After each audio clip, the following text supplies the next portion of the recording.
la verdad es que yo considero que es un importante, puesto que viene bastante en el examen de justo lo que sería semana 2. En el tema de genética, claro, obviamente, porque después de la semana 4 por ahí vamos a ver más embriología neta, lo que es, ¿ok? Entonces, si pueden, tomen bastante atención porque, como reitero, este es el tema que más viene, ¿ok? Entonces, comenzaríamos. ¿Alguien me puede confirmar si es que se ve? Por favor, disculpen. Sí se ve la pantalla, en un segundo. Ok, perfecto. Entonces, si se ve, comenzamos.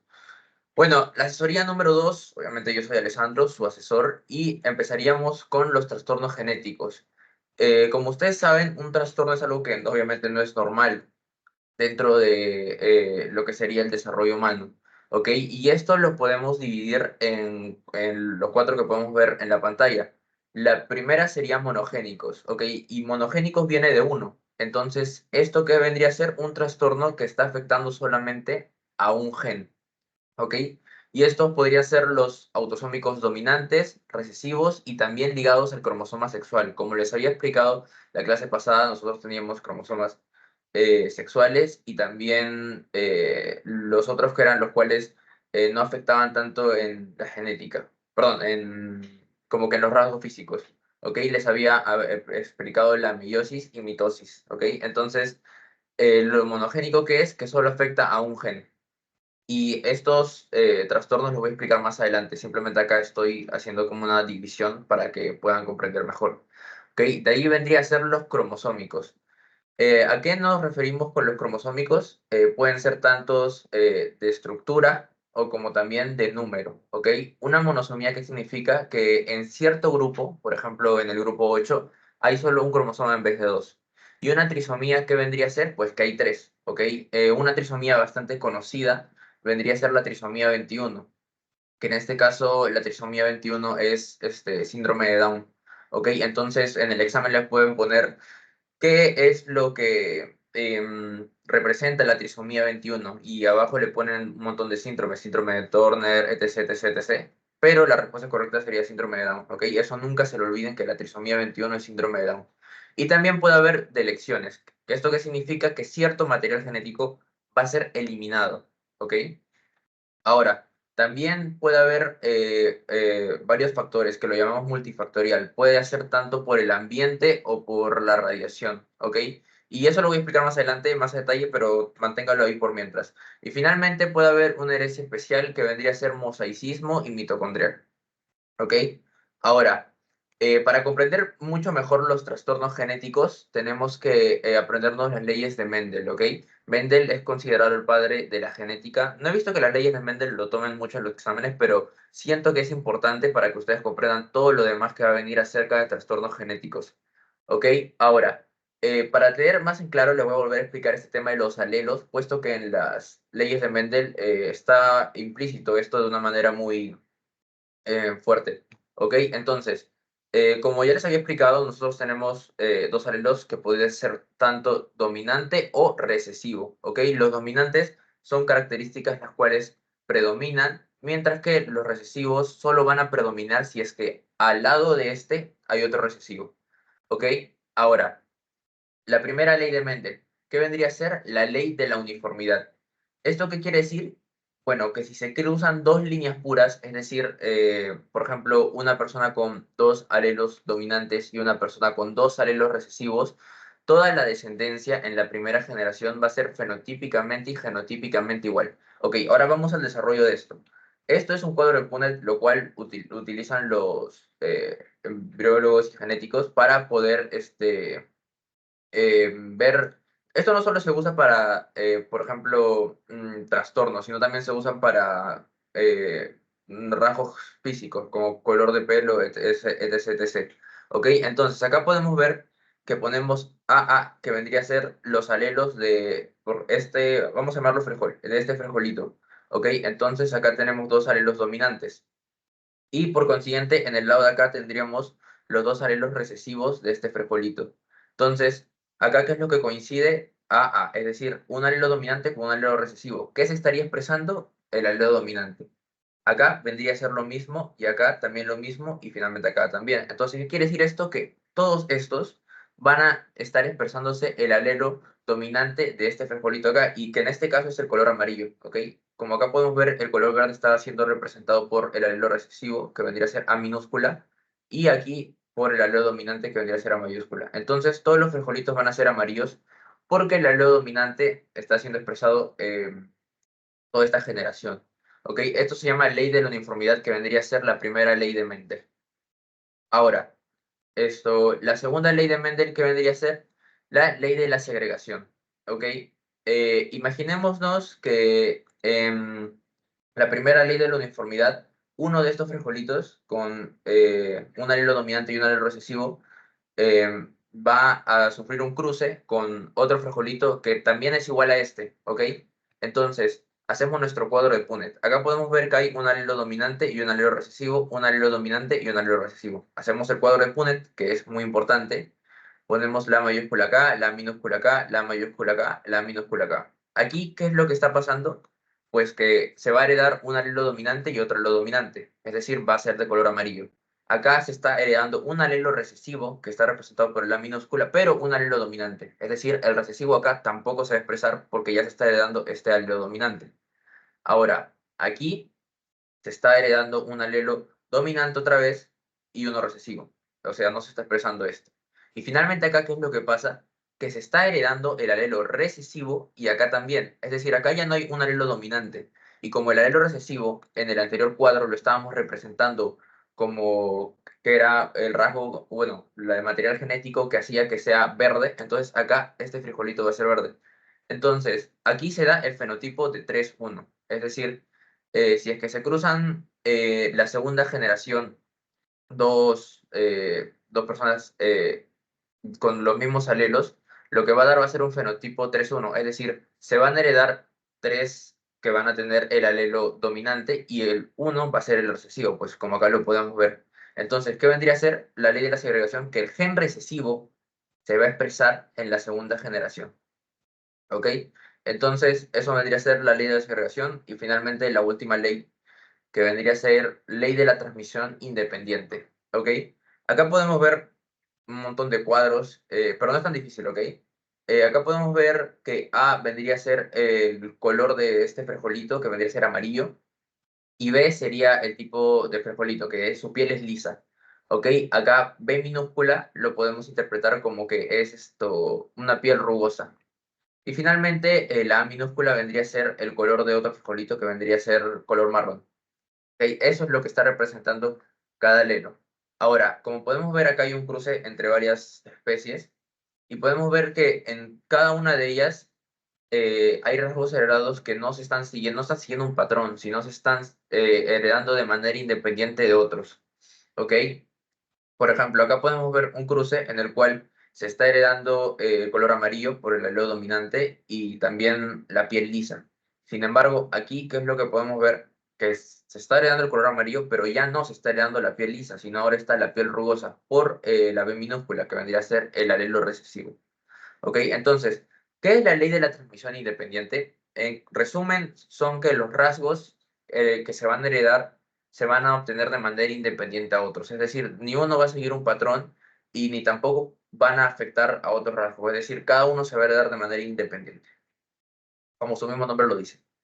Ok, ahora que ya tenemos claro las leyes de Mendel, vamos a hablar sobre la herencia, los tipos de herencia que les había mencionado al principio. Aquí en monogénicas les mencioné que existían autosómicas dominantes, recesivas y ligadas a los cromosomas sexuales. ¿Ok? Entonces, ahora sí vamos a tocar ese tema más a fondo.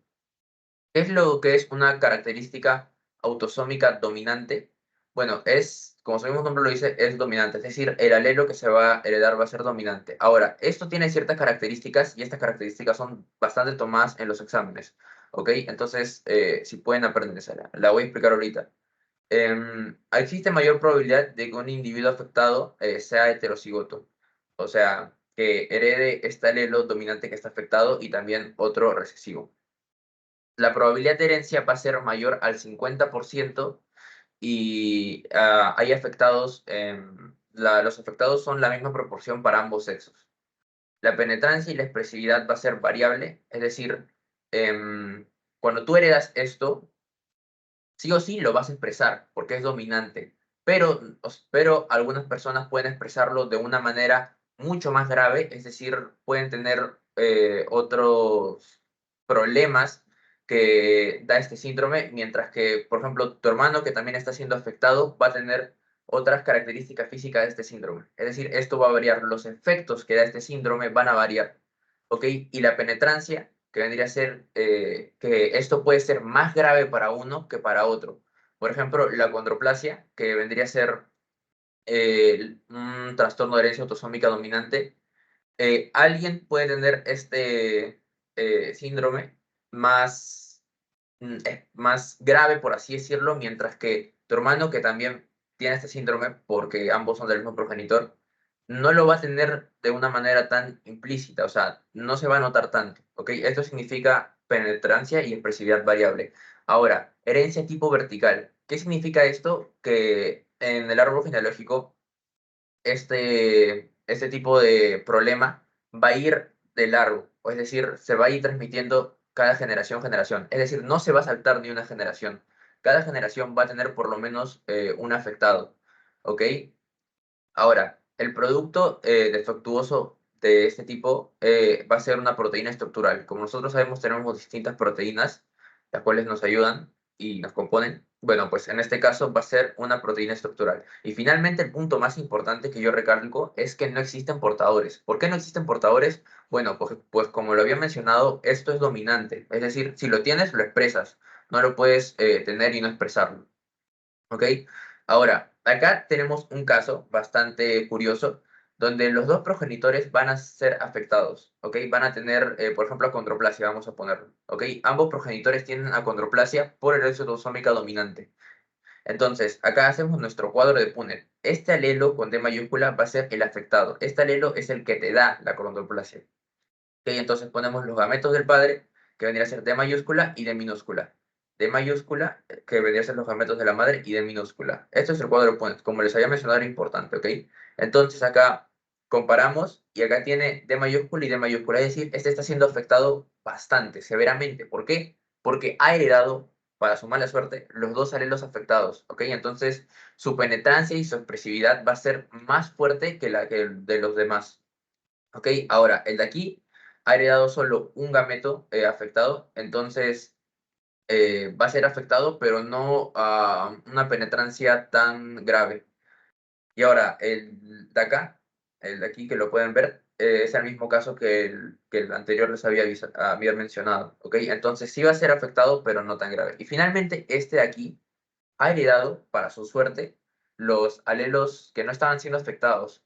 Entonces, este va a estar sano, no va a expresar este mal, por así decirlo, puesto que no tiene ni un alelo que está siendo afectado. Y este, por ejemplo, si el de acá tendría un hijo, tampoco su hijo lo va a expresar porque no tiene el material genético de este síndrome.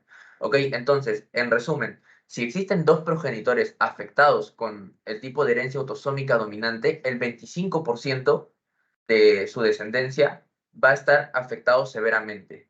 El 50% va a estar afectado, va a estar afectado nada más. Y finalmente, hay 25% de probabilidades de que un hijo, o sea, que en este caso es un hijo, no va a estar afectado. ¿Ok? Entonces, en resumen, la herencia autosómica dominante no existen portadores. El producto defectuoso del gen va a ser una proteína estructural. La herencia es tipo vertical, puesto que en cada generación va a haber por lo menos un afectado. La penetrancia y expresividad es variable, afectados de misma proporción para ambos sexos y probabilidad de herencia mayor al 50%. ¿Ok? Ahora, vamos a hablar sobre el síndrome de Marfan, el cual es un síndrome que es tipo autosómico dominante. ¿Ok? Aquí lo que va a haber va a ser un desorden en el tejido hereditario, va a haber una presencia de más de 15 mutaciones y la frecuencia de esto va a ser 1 de 5.000 recién nacidos vivos. Ahora, algunas cosas de su fenotipo vendría a ser que existen problemas de visión, anomalías del pecho y problemas de corazón y pulmones. El torso va a ser corto, el cuerpo es alto y delgado, y los brazos y piernas va a ser delgados, ¿ok? Esto es típico autosómico dominante, ¿ok? Es decir, si el padre tiene este gen, se va a expresar en la mayoría de hijos, ¿ok? Como acá podemos ver. Existe hijo enfermo, hijo sano, hijo sano. Es decir, estos dos no han heredado este gen defectuoso. Ahora, la herencia autosómica recesiva. Habíamos mencionado sobre la herencia autosómica dominante y ahora viene la recesiva. ¿Okay? Este es un poquito más complicado de entender, pero es similar, ¿ok? Ahora, acá les voy a mencionar las probabilidades de que esto se exprese. Existe un 25% de probabilidades de hijos afectados, 50% de probabilidades de hijos portadores, ojo, portadores, no afectados. Acá en la herencia autosómica recesiva sí va a haber portadores, a diferencia del anterior, y un 25% de probabilidades de hijos sanos. La penetrancia va a ser completa y el árbol genealógico es horizontal. En este caso ya no va a ser vertical, como les había mencionado. Esta es una característica que lo suelen tomar bastante en cuenta para hacer ciertas preguntas en los exámenes. Por ejemplo, te ponen, ¿por qué se caracteriza la herencia autosómica recesiva? Y en las respuestas te ponen árbol genealógico horizontal y árbol genealógico vertical. Y ahí pues lo que intentan es que tú te confundas. Pero si tienes esto bien claro, lo que voy a explicar no se van a confundir, se los aseguro. Los progenitores pueden ser cosanguíneos y se expresa en homocigosis. Es decir, acá ambos tienen que tener el alelo afectado. Acá no vale que solo tú tengas, solo tú tengas un alelo afectado. Si es que no tienes el otro, no lo vas a expresar. ¿Ok? Entonces, aquí podemos ver un caso donde el padre es un portador no afectado, es decir, no tiene ambos alelos. Y acá la madre es lo mismo que el padre. Es un portador porque tiene ese alelo, pero no está siendo afectado porque no se está expresando, como les había comentado. Ok, ahora, bueno, la siguiente generación, es decir, en sus hijos, va a haber uno no afectado porque ha heredado para su suerte los alelos sanos. Va a haber dos portadores que han heredado un alelo afectado, pero su otro alelo es sano, es decir, solo lo tienen, no lo están expresando. Y finalmente, aquí para su mala suerte, el último ha heredado los dos alelos afectados, es decir, este, aparte de que es portador, lo está expresando, ¿ok? Entonces ya está siendo afectado. ¿Ok? Entonces aquí se cumple lo que les había dicho, el 25% de probabilidades de hijos afectados, que vendría a ser 1, 50% de probabilidad de hijos portadores, que vendrían a ser 2, y finalmente el 25% de probabilidades de hijos sanos. ¿Ok? Entonces, para que esto se exprese, tienes que tener ambos alelos afectados. No te vale que solo tengas uno. Y en el caso de que tengas uno, no lo vas a expresar, sino simplemente vas a ser portador. Es decir, si tienes un hijo o tu segunda generación, lo podría expresar si es que la persona con la que te casas o la persona con la que tienes hijos tiene el mismo alelo afectado. ¿Ok? Ahora, para esto vamos a poner otro caso, porque a la universidad le gusta ponerle estos casos, por ejemplo, te ponen uno que es afectado y otro que no, y por eso le estoy poniendo varios casos para que puedan entender mejor, ¿ok?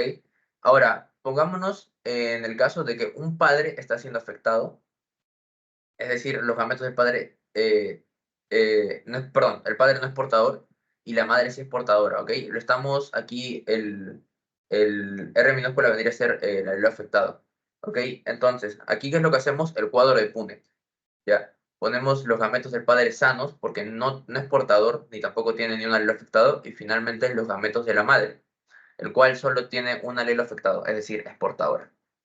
Ok, hacemos el cuadro de Punnett. Acá vendría a ser hijo sano, y acá vendría a ser dos portadores. Ok, entonces, ¿qué es lo que pasaría acá? Habría 50% de probabilidades de que los 50% sean sanos, es decir, no hereden ningún alelo afectado, y otro 50% en que seas portador. Es decir, aquí no vas a expresar el gen, porque no tienes con qué. O sea, si heredas el gameto de la madre que está mal, el padre es sano, es decir, no vas a heredar el mismo gameto, o sea, no tienes con qué expresarlo, no tienes con qué juntarlo, y por esa misma razón no lo vas a expresar. ¿Ok? Entonces, esto vendría a ser en el caso de que solo uno de los padres sea portador. Ahora, un ejemplo claro, y que lo puse en el pretest, es la fibrosis quística. La fibrosis quística es un tipo de herencia autosómica recesiva. Ahora, ¿qué es lo que afecta a este? Este afecta pulmones, páncreas, intestino, aparato reproductivo y glándulas sudoríparas. ¿Por qué se va a dar esto? esto se va a dar por una mutación en el gen ZFR. Esto es el canal del cloro, el cual se encuentran en las células epiteliales. Creo que ya están llevando histología, así que lo van a comprender mejor porque eso se explica en histología un poco. Y ahora, ¿qué es lo que va a pasar acá? Bueno, pues los iones de cloro van a entrar. Esto vendría a ser la membrana. Los iones de cloro van a entrar por el canal de cloro. Pero ¿qué es lo que pasa? Que el gen ZFR hay una mutación. Entonces, esto va a hacer que estos iones no puedan salir. Y como no va a poder salir, va a haber una afectación en el equilibrio hidroeléctrico, tanto como en el exterior como en el interior, puesto que si no salen ni entran, se van a acumular. ¿Entienden? Entonces va a haber, este conducto va a ser obstruido por acumulación de mucosa, porque no puede salir, como lo he mencionado. Y entonces, ¿qué es lo que va a pasar? Esto pues, es lo que te va a dar la fibrosis quística, en lo que van a haber inflamación de los pulmones, etc, etc. ¿Ok? Y acá esta es una pregunta bastante difícil, puesto que normalmente no nos aprendemos qué gen está siendo afectado, siéndoles sinceros. Yo tampoco, cuando yo llevé este curso, me costaba aprenderlo, puesto que son palabras claves, pero van a tener que aprender sobre la fuerza porque son cosas que más adelante van a ver, ¿ok? Entonces, en la fibrosis quística, la mutación es del gen ZFR, el cual se encarga del canal del cloro. Y hace finalmente que el cloro no salga, no se libere, como no se libera, se acumula, como se acumula, ahí va a haber una acumulación de masa y eso va a hacer que te dé la fibrosis quística. Ahora, en siguiente tenemos herencia recesiva ligada al cromosoma X. Aquí ya no pasamos a las herencias autosómicas, ¿ya? Ahora vamos a ver a los cromosomas sexuales, ¿ok? Ahora, ¿cómo va a ser esto? Bueno, pues le voy a mencionar las características, el cual la primera vendría a ser que el padre afectado no transmite al carácter hacia su hijo. Vamos a tener algo en claro primero. Cuando tú eres varón, cuando eres de género masculino, tienes X y Y, tienes ambos genes X y Y. Cuando eres mujer, tendrías X y X, pues en los cromosomas sexuales.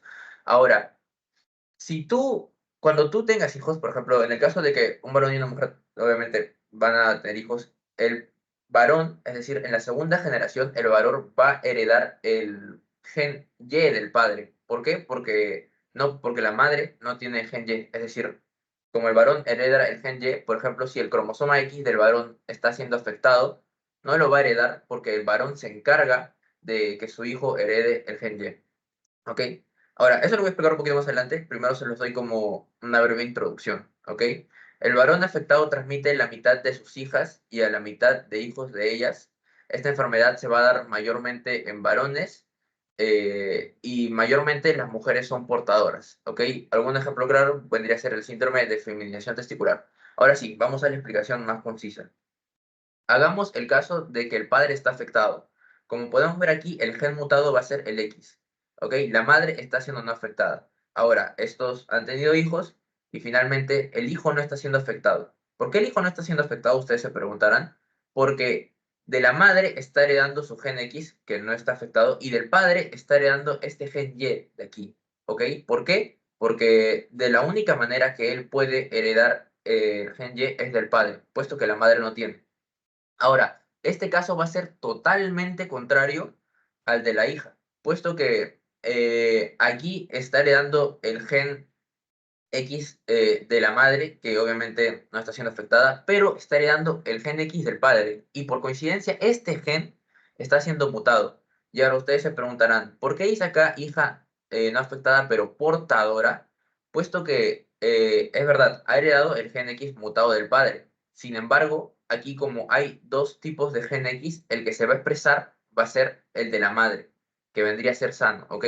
Ahora, por ejemplo, en este caso vendría a ser totalmente diferente, ¿ok? Aquí siempre, aunque tengas un gen X mutado y un gen X sano, siempre se va a expresar el sano, ¿ok? Es por eso que acá nos dicen que que la enfermedad, esta herencia afecta exclusivamente a varones, puesto que cuando eres mujer tienes, podrías tener un gen X afectado, pero tu otro gen X te va a salvar, por así decirlo. O sea, va a hacer que este afectado no se exprese. En cambio, si eres varón, pues no tienes de otra, porque sí o sí tu gen X se va a expresar, porque no tienes otro con que te salve. ¿Ok? Por así decirlo. Ahora, este es otro caso en el que el padre ya no está siendo afectado, sino la madre no afectada, ojo, pero es portadora. Es decir, su gen X afectado no se está expresando, pero lo tiene ahí guardado. ¿Ok? Ahora, estos tienen hijos y finalmente el hijo va a ser afectado. ¿Por qué? Porque está heredando el gen X afectado de su madre para su mala suerte y el padre pues le ha heredado su gen Y. No tiene otro gen X que haga que su gen X afectado se silencie. ¿Ok?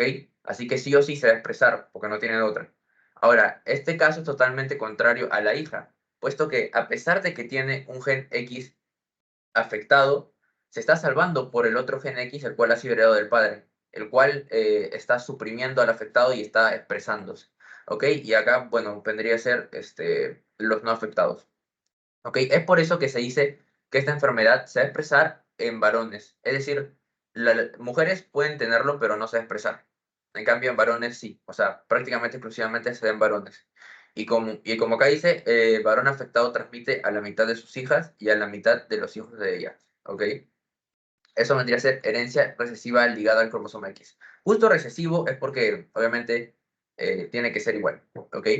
Ahora, así como existe tanto recesivo, también va a existir la herencia dominante ligada al cromosoma X. ¿Ok? Este va a afectar a hijas de varones afectados con pareja normal, pero no a hijos. Y la descendencia de ambos géneros tiene 50% probabilidades de heredar, y un ejemplo podría ser el raquitismo hipofosfatémico. Ahora, vamos al ejemplo de aquí, que me parece que estos ejemplos son muy buenos. Ok, por ejemplo, el padre está siendo afectado con el cromosoma X, ¿ok? Y finalmente la madre no es afectada. Ahora, ¿qué es lo que va a pasar aquí? El hijo no va a estar afectado, ¿por qué? Bueno, por lo mismo que ya había explicado. Como tiene que heredar el gen Y de su padre, y justo el padre está siendo afectado, pero no en el gen Y, en el cromosoma X, sino. ¿Ok? Entonces va a heredar el gen Y que está sano y la madre no está afectada, o sea, sí o sí va a heredar un gen X sano, entonces el hijo no está siendo afectado. Ahora, en el tema de la hija es totalmente diferente, puesto que aquí va a tener dos cromosomas X. Entonces va a heredar un 1X de la madre, que obviamente va a ser normal. Sin embargo, el padre afectado, justo en su cromosoma X está ese error. Entonces, sí o sí, la hija lo va a heredar. Entonces, por eso la hija va a ser afectada. Y en el caso contrario, que vendría a ser en que la madre sea afectada, ¿ok? En el hijo no se va a expresar. El hijo no va a estar afectado porque está heredando el cromosoma X de su madre, el cual está sano, y el cromosoma Y del padre, porque el padre está totalmente sano. Aquí, en la hija no afectada, está heredando de la madre justo el gen X que está sano, por así decirlo, y del padre está heredando el gen X sano, porque no tiene nada. En cambio, aquí esto ya depende de probabilidades, puesto que esta hija sí va a estar siendo afectada, porque para su mala suerte ha heredado el gen X de la madre, el cual sí está siendo afectado, y sí o sí se va a expresar porque este es dominante, ¿ok? No es recesivo. Es decir, acá heredes este gen, sí o sí lo vas a expresar. Y acá el padre no afectado, obviamente le está heredando su gen.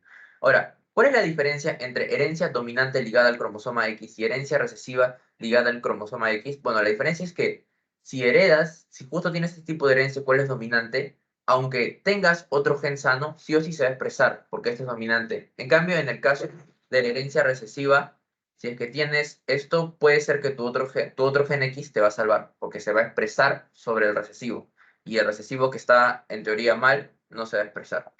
¿Ok? Son pequeñas diferencias las cuales les pueden tomar en el examen. Sin embargo, yo no he visto que pregunten mucho sobre tipos de herencia en el tema de cromosomas sexuales. Más me preguntan en autosómicas, tanto recesiva como dominante. ¿Ok? Ahora vendría a ser la última, que vendría a ser herencia ligada al cromosoma Y. Como nosotros sabemos, solo los hombres tienen el cromosoma Y. Es decir, esto va a afectar solamente a varones, porque está siendo ligado a este cromosoma. Y ahora el padre del varón siempre va a ser afectado, y también todos sus hijos van a ser afectados, porque de este padre es el que los hijos están heredando el cromosoma Y. ¿Ok? Esto es más simple que el cromosoma X, puesto que los varones solo tienen cromosoma Y. ¿Ok? Ahora, vamos con otro tipo de herencia. Ok, ya pasamos con los tipos de herencia tanto autosómico como de los cromosomas sexuales. Aquí vamos a ver el tipo de herencia multifactorial. ¿Qué significa esto? Esto significa que acá vamos a tener factores ambientales para que se exprese esta enfermedad, perdón. Este tipo de herencia es el que se da con mayor frecuencia. y algunos de los ejemplos de herencia multifactorial, pero que se presenta de forma tardía, es decir, se presenta cuando ya eres adulto o incluso un adulto mayor, ¿ok? Puede ser la diabetes y la hipertensión. Es por eso que cuando tú vas a la clínica o al hospital a realizarte un análisis, te preguntan por tu historia familiar, te preguntan, ¿alguno de tus familiares tiene diabetes o tiene asma, etc., etc., o hipertensión?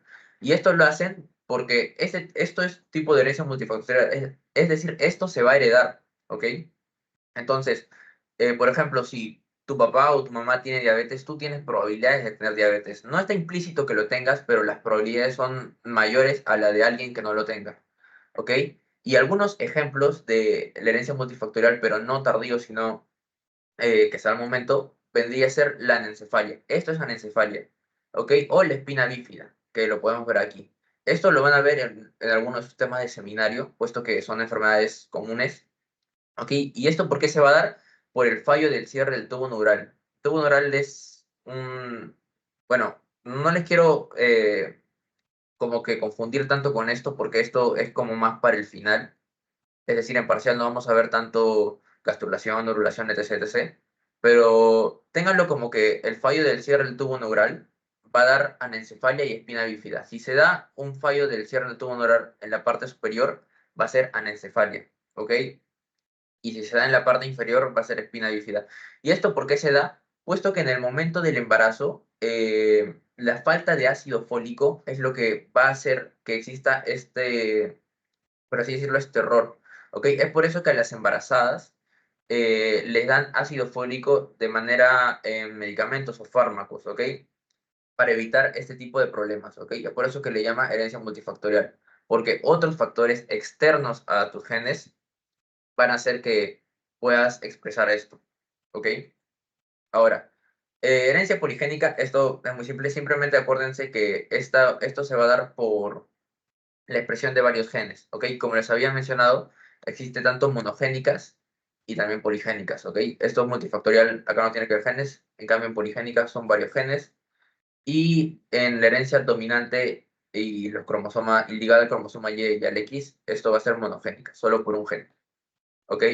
Acuérdense nada más que son por varios genes, ¿ok? Esto no lo preguntan porque es una herencia la cual no se ve mucho, pero igual se los pongo como para que conozcan su significado, ¿ok? Ahora vendremos a la herencia mitocondrial. Esto sí que lo preguntan, ¿ok?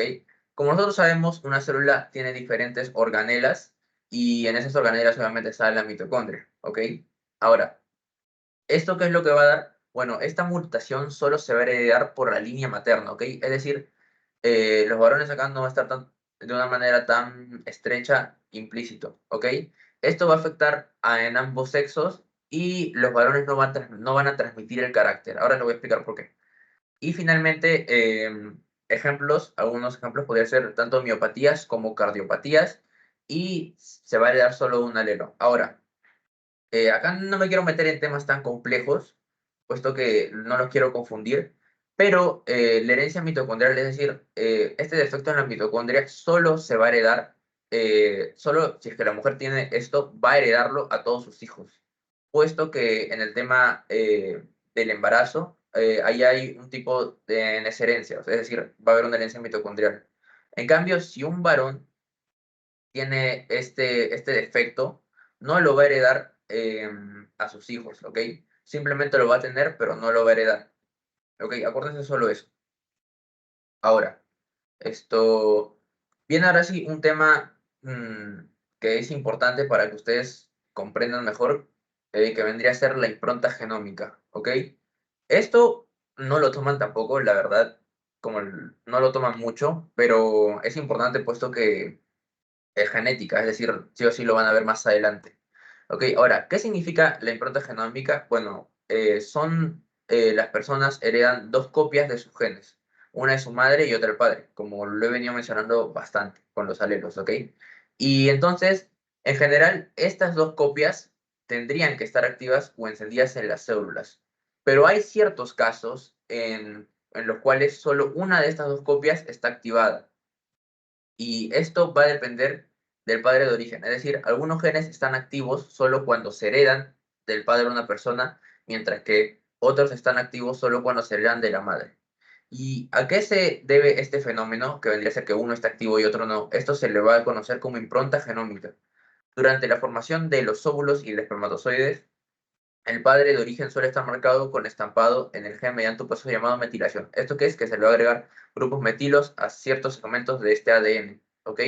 Y acá se va a identificar qué gen se heredó de la madre y cuál del padre. Y aquí va a haber la activación de uno de estos, obviamente, y uno no va a estar activado, ¿ok? Entonces, solo un pequeño porcentaje de todos los genes humanos se van a someter a esta impronta genómica que les había dicho que era activar un gen y el otro no. Y finalmente, todavía no se comprende por qué algunos genes están activados y otros no, por así decirlo. ¿Ok? Ahora, ¿esto con qué tiene que ver la impronta genómica? Con un defecto llamado disomía uniparental. ¿Ok? Esto ocurre cuando se recibe dos copias de un cromosoma de un progenitor y ni uno del otro. Es decir, acá hay un defecto porque no has heredado, por ejemplo, una copia del gen de tu madre y sí de tu padre. ¿Ok? Entonces, aquí vamos a carecer de dos copias activas de ciertos genes esenciales que normalmente están sujetos a una impronta genómica. ¿Ok? ¿Y esto qué es lo que va a provocar? Un retraso en el desarrollo y una discapacidad intelectual y otros ciertos problemas de salud. Ahora, ciertos trastornos que están asociados con la disomía uniparental o alteraciones en la impronta genómica que ya les había mencionado, vendría a ser el síndrome de Prader-Willi, el cual está caracterizado por la alimentación descontrolada y la obesidad, y finalmente el síndrome de Angelman, el cual causa una discapacidad intelectual y problemas del habla. ¿Ok? Entonces, la impronta genómica vendría a ser la inactivación de una de las copias del gen y esto se da de manera aleatoria. Es decir, aún no se comprende por qué cierto gen está activado y por qué otro no. ¿Ok? ¿Y por qué se da la disomía? Sí, disculpa, ¿alguien ha levantado la mano? Sí, yo tenía duda. Y para poder hallar una impronta genómica, lo que se tendría que hacer básicamente es secuenciar el genoma mitocondrial y el genoma, digamos, cromosoma Y. ¿Cómo se diagnostica eso? Ok, es que la impronta genómica es algo que sí se da normalmente, es decir, está bien que se dé. Esto no se puede diagnosticar. Sin embargo, lo que sí no se puede dar es la disomía uniparental, que en este caso, para hacer esto, obviamente se tendría que ver el ADN y ahí ver los genes. ¿Por qué? Es que, o sea, ¿en qué parte es en la cual tú no has recibido una copia de un progenitor? ¿Ok? La impronta genómica está bien, se puede dar y está bien. Lo que está mal es que se dé esto cuando tú no has recibido una copia del gen de uno de tus progenitores. ¿Ok? Ahí sí va a estar mal. ¿Y ahí qué es lo que se hace? Ahí pues, obviamente con el ADN, van a tener que ver cuál copia no has recibido. Sin embargo, esto no se suele dar mucho porque cuando ya naces, sí, ya vas a expresar el síndrome. Es decir, ya sabemos qué es lo que tienes. Y obviamente como es un síndrome, no se puede curar. Sí se puede controlar, pero no curar. Entonces, lo que normalmente se hace vendría a ser estudios en el embarazo, pero normalmente en el tema de la genética no está, la población científica no está tan avanzado, ¿ok? Por eso es que todavía no podemos curar ciertos síndromes, porque todavía no tenemos un acceso a ese material, ¿ok? Ahora, en resumen, la impronta genética sí está bien, pero solo va a estar bien cuando tú hayas heredado dos cromosomas, o sea, dos cromosomas de tu padre y de tu madre. En cambio, si es que no has heredado uno y se da la impronta genética, ahí sí va a estar mal. Y es por eso que se dan los síndromes de Prader-Willis y síndrome de Angelman. ¿Ok? Espero que haya quedado claro. O sea, Porque lo que en verdad afecta es la impronta genómica, no la impronta genética, ¿no? no. Impronta genómica y impronta genética es lo mismo, ¿ok? Solo que algunos le llaman genómica y otros genética. Lo que va a afectar va a ser la disomía uniparental. Eso sí afecta. Y eso que viene a ser que tú no heredes algo de tu padre o de tu madre. Y se va a dar la impronta genómica y ahí sí va a haber un error, ¿ok? La impronta genómica no afecta. Nunca, no afecta salvo que se dé esto, ¿ok? Esto sí va a ser lo que va a afectar. Simplemente grábate como que la disomía uniparental sí afecta, ¿ok? Eso nada más. ¿Te quedó claro? Discúlpame. Sí, sí, todo claro, muchas gracias. Ok, entonces, para hacer un resumen, la impronta genómica o impronta genética, porque lo mencionan con dos nombres, por eso se lo menciono con dos nombres, para que ustedes puedan entenderlo mejor, no va a afectar, o sea, no tendría por qué afectar en nosotros, ahorita no está afectando, sí se ha dado, pero no está afectando, ¿ok? Solo va a afectar si es que, si es que se da una disomía uniparental, ¿ok? Que esto ocurre cuando una persona recibe dos copias de un cromosoma y ninguna copia del otro, ¿ok? Y creo que eso sería todo, sí, eso sería todo por la clase de hoy. Algo que les quiero recalcar antes de terminar vendría a ser es que en sus PPTs le mencionan una cantidad de síndromes así, gigantes, puesto que cada síndrome esto tiene un tipo de herencia y tiene un tipo de fenotipos. Yo no lo he puesto por el tema de tiempo para que no se aburren, pero lo que les recomiendo y lo que hicieron en mi ciclo es hacer una lista gigante, así una lista grande, y dividir en cada sección cierto síndrome, poner el tipo de herencia y el fenotipo, y así se lo van a ir aprendiendo como un juego. El tema de los síndromes, escúchame bien, sí lo toman bastante, porque te preguntan mayormente el gen y también esto, qué características tiene y el tipo de herencia. ¿Ok? Entonces, les recomiendo que hagan una lista, así grande, una lista, y pongan el tipo de síndrome, el tipo de herencia, el tipo de, el gen que se afecta, si es que se afecta un gen o no, y finalmente esto los síntomas o qué es lo que te va a dar, ¿ok? Para que así se lo vayan aprendiendo como un juego y se lo vayan aprendiendo desde ya. Porque estos síndromes, hay ciertos, algunos de ellos, que lo van a ver en el final. Y no solo por el tema de exámenes, sino estos síndromes también los van a ver en sus etapas posteriores, cuando ya entren al internado, etc, etc, etc. Porque los síndromes es algo que se ve bastante en el tema de hospitales, porque mayormente siempre se ve esto, ¿ok? Entonces es lo que les recomiendo que hagan una lista de los síndromes que tienen en sus clases teóricas y así se lo aprendan más rápido. Yo les he mencionado algunos, como la contróplasia, como la fibrosis quística, etc., etc., que me parecen que sí, sí toman bastante, sin embargo yo no sé lo que les puedan tomar, o sea, qué síndromes les puedan poner en el examen. Por eso mejor apréndanselo todos para que así en el momento del examen ya lo tengan bien seguro y puedan marcar la respuesta correcta. Es lo que les aconsejo. ¿Ok? Y eso vendría a ser todo por la clase de hoy día. Si es que tienen alguna pregunta, me avisan. Si es que no, ya se pueden ir retirando.